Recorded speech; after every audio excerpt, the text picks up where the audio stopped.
राधे राधे सभी को। जय श्री हरि।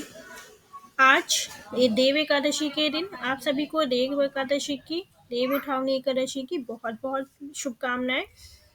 देव उठनी एकादशी के दिन तुलसी जी का विवाह कराया जाता है। आज की वीडियो में हम जानेंगे कि बहुत कम सामग्री के साथ बिना पंडित जी को घर पे बुलाए आप खुद से अपने घर में तुलसी जी का विवाह कैसे संपन्न करा सकते हैं। तुलसी जी का विवाह देवउठनी एकादशी से लेकर के पूर्णिमा तक आप कभी भी करा सकते हैं, लेकिन ज़्यादातर लोग जो है देवउठनी एकादशी के दिन ही तुलसी जी का विवाह संपन्न कराते हैं।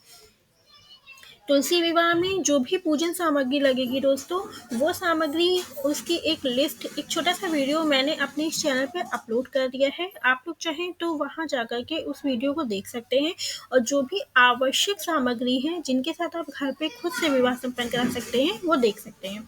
चलिए शुरू करते हैं। सबसे पहले तुलसी माता का आपको विवाह कराना है, तुलसी के पौधे को साफ कर लीजिए।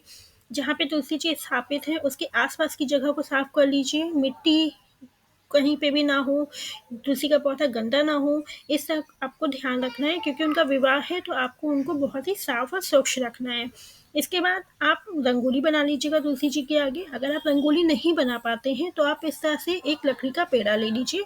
लकड़ी के पेड़े पे आप स्वास्तिक बना लीजिए। रंगोली से या रोली से, आटा से, हल्दी से, चावल के आटे से, किसी से भी। चावल का आटा वैसे नहीं इस्तेमाल करिएगा क्योंकि एकादशी है और चावल नहीं लगाया जाता है, तो आप चावल को स्किप कर सकते हैं।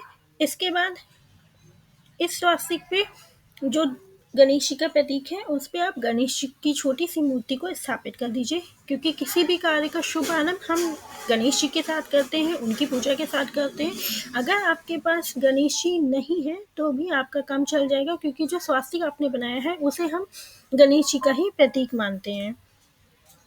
इसके बाद आपको गणेश जी के सामने दीप प्रज्वलित कर लेना है और दीप प्रज्वलन के साथ में आपको अपने हाथ जोड़ करके एक प्रार्थना करनी है, संकल्प लेना है। हे तुलसी मैया, आज मैं आपका विवाह संपन्न करा रही हूँ। कोई गलती रह जाए तो मुझे क्षमा करें और मेरी मनोकामना पूर्ण करें।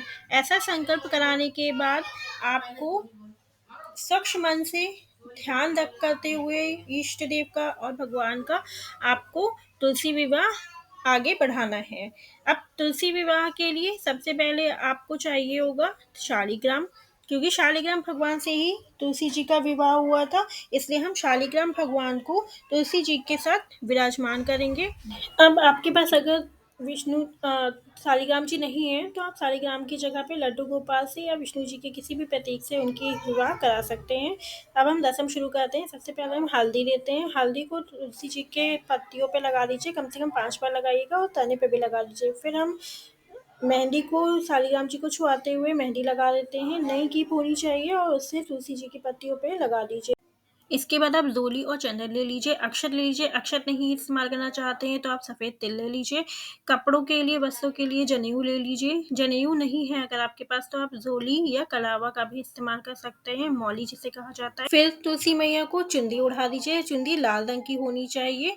उसके बाद फल फूल मेवा मिठाई चढ़ा दीजिए, जो भी आपकी श्रद्धा है उसके हिसाब से। 1 लोटा जल रख लीजिए आचमन के लिए। भोग के बाद कन्यादान के लिए कुछ पैसे रख लीजिए, 100-50 जो भी आपकी इच्छा हो। इसके बाद श्रृंगार का सामान ले लीजिए। सिंदूर शालिग्राम जी को छुआते हुए तुलसी मैया को समर्पित कर दीजिए। चूड़ियाँ पहना दीजिए। इसके बाद हाथ में सफ़ेद तिल ले लीजिए और संकल्प लीजिए कि आज मैं तुलसी जी का विवाह शालिग्राम जी के साथ संपन्न करा रही हूँ। शालिग्राम भगवान जी, आप मेरी तुलसी मैया को स्वीकार करें। इसके साथ ही आपको जो अक्षत है उसे शालिग्राम जी के ऊपर छिड़क देना है।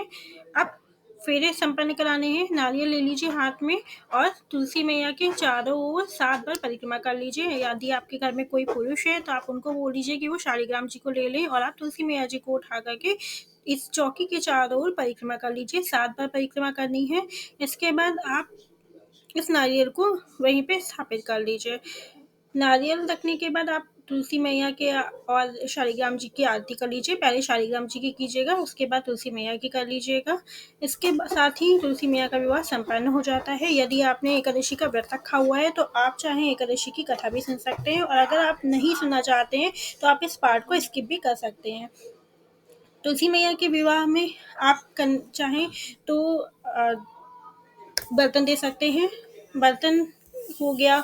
इसके अलावा आप कोई ज्वेलरी है, कुछ भी है, जो कुछ भी आप सामान जो है वो कन्यादान के बाद विदाई के लिए दे सकते हैं। याद रखिएगा दोस्तों, जो भी सामान आप चढ़ाएंगे उसको आपको खुद के पास नहीं रखना है, उसे किसी न किसी को दान दे देना है। आपके घर के पास में किसी की शादी हो, कोई गरीब इंसान हो जिसकी शादी होनी है, कोई गरीब बिटिया हो, आप उसको दे सकते हैं या किसी मंदिर में दान कर सकते हैं। कोशिश कीजिएगा, क्योंकि शादियों का समय शुरू हो रहा है, अगर आपके जानकारी में आसपास कोई गरीब पुत्री है, गरीब कन्या है जिसका विवाह हो रहा है, तो आप उसे जाकर के ये सारा दान कर दीजिए जाकर के। देखिए, तुलसी जी का विवाह जो मैंने आपको बताया है, इसमें जो भी सामग्री लगेगी वो बहुत ही कम बजट में आ जाएगी। बहुत लोग कहते हैं कि बहुत महंगा पड़ता है, इसलिए हम विवाह नहीं कराते हैं। जीवन में एक ना एक बार आपको तुलसी जी का विवाह जरूर करना चाहिए, जिससे सुख और समृद्धि आए।